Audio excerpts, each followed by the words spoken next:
I had my way about it, they'd all be sent back to Russia or some other unpleasant place. He was one of the legendary stars of Hollywood's golden age.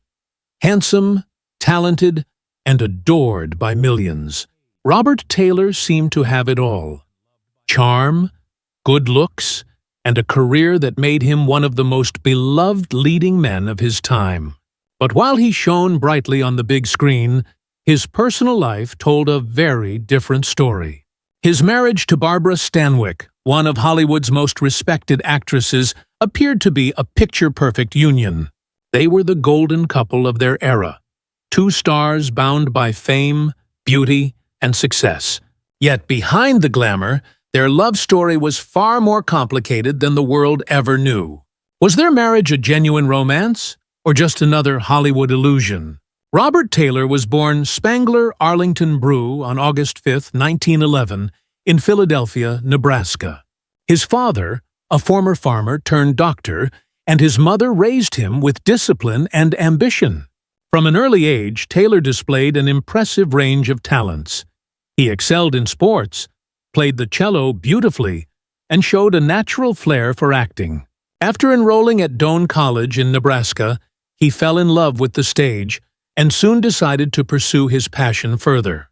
In 1931, he moved to California to study music at Pomona College, but soon found himself drawn more to drama. During one of his college performances, a talent scout from MGM spotted him, leading to a 7-year studio contract. MGM changed his name to Robert Taylor, and his rise to fame began almost overnight. Within a few years, films like Magnificent Obsession and Camille made him one of Hollywood's most desirable leading men, his fan mail rivaling even that of Clark Gable. When Robert Taylor and Barbara Stanwyck married in 1939, it seemed like a match made in Hollywood heaven. She was the fiercely independent queen of the screen, and he was MGM's perfect gentleman. But the truth was less romantic. Many insiders believed their relationship was orchestrated by the studio to protect reputations and boost publicity. Stanwyck, a woman who had fought her way from poverty to stardom, was strong-willed and disciplined. Taylor, on the other hand, was quiet and laid back, molded carefully by MGM to fit an image rather than live freely. A habit he could Their never differences soon became clear. In October Stanwyck reportedly 1968, managed nearly what every began as aspect of their surgery lives, from household decisions to Taylor's film choices. As the years passed, emotional distance replaced passion, and rumors of infidelity and unhappiness grew. By 1951, after 12 turbulent years, Barbara filed for divorce. Yet, despite the separation, neither remarried.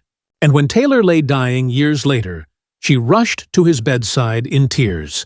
For all the pain between them, she still called him the love of her life.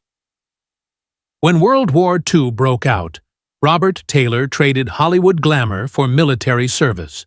Though considered too old for combat, he joined the U.S. Naval Air Corps as a lieutenant, training pilots and producing instructional films.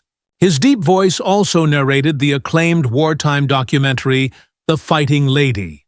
But in 1944, he appeared in Song of Russia, a film that would later haunt him. Years afterward, during the anti-communist HUAC hearings, Taylor was forced to testify and named several Hollywood figures suspected of communist ties. The controversy stained his reputation, though he continued to work steadily. In the 1950s, he made a triumphant return with films like Quo Vadis, Ivanhoe, and Knights of the Round Table, re-establishing himself as one of Hollywood's most bankable stars. Determined to break free from his polished image, he later took on grittier roles in Devil's Doorway, Rogue Cop, and The Last Hunt, showing a depth few had seen before. As his film career slowed in the late 1950s, Taylor successfully transitioned to television. He starred in the popular series The Detectives, which ran for 3 years, and later became the narrator of Death Valley Days, taking over from his close friend Ronald Reagan. Off-screen, however, his health was quietly deteriorating. A lifelong smoker, Taylor's habit of 3 packs a day eventually caught up to him. In 1968, doctors discovered advanced lung cancer. Though he tried to quit after his diagnosis, it was too late. After several painful hospitalizations, Robert Taylor passed away on June 8, 1969, at just 57 years old. His funeral drew Hollywood's biggest stars, and a devastated Barbara Stanwyck had to be carried away in tears. Barbara never remarried after his death. Despite her fierce independence and continued success, she kept a gold cigarette case engraved with her image, one that Robert had gifted her years earlier. It remained with her until the end of her life, a quiet reminder of the man she could never forget. Some say their marriage was a studio fabrication. Others believe it was a love that simply couldn't survive the pressures of fame. Perhaps it was both, a union born in Hollywood's illusion, but bound by something real. In the end, Robert Taylor and Barbara Stanwyck's story reflects not just love and loss, but the cost of living under the spotlight, where even the most perfect love stories come with shadows the world never sees.